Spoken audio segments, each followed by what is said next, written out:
Hi everyone, I hope you're having a great week and a continued wonderful experience in the class. I've personally been having a great time getting to see everyone's thoughtful posts and assignments, and I'm really excited about not only the content but also the rapport that we're building even with this virtual format. So thank you all for participating so actively and enthusiastically. I wanted to post a video specifically for this week because I think the content, particularly as it pertains to Israel education, is something I wanted to reflect on a more personal level, in addition to, of course, the readings and everything else that we have going on. Especially at this moment, how, when, and why we choose to teach Israel, especially during the teenage years, is a deeply personal decision for many educators. And sometimes our personal feelings and the feelings of our organizations and the feelings of our learners and all of the above are not necessarily congruous.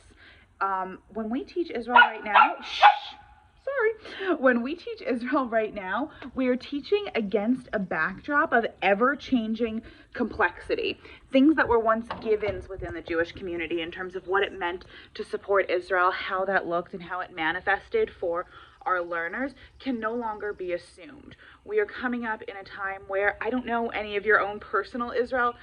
proclivities, but your own personal opinions might be in flux, might not be a comfortable conversation for you or for your students. I can say with my own experience as an Israel educator, which is the expertise that I've built over the last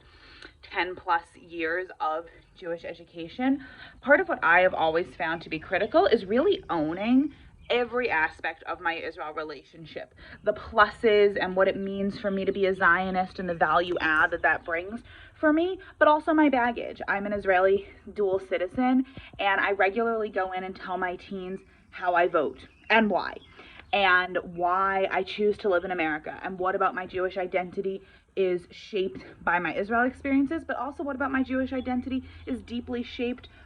not necessarily for the best, by my Israel experiences, particularly as a non-Orthodox Jewish woman who values egalitarianism and non-Orthodox Judaism as very legitimate expressions of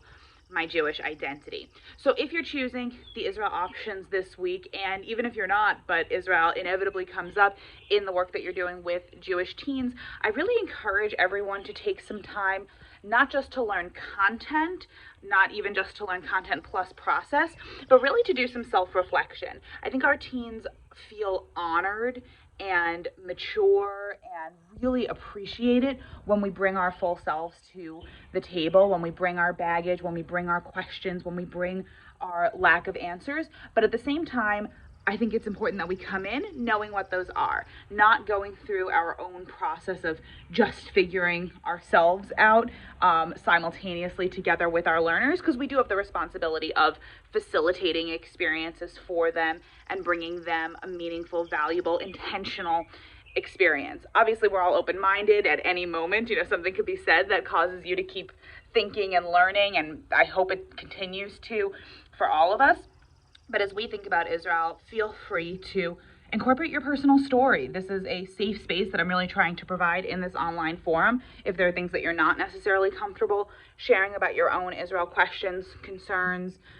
feelings in any capacity, do not feel obligated to, but I really want to emphasize how welcome that is in this space and, in my opinion, in the work that you're doing. So have a great rest of your week, and I look forward to seeing you in the forum.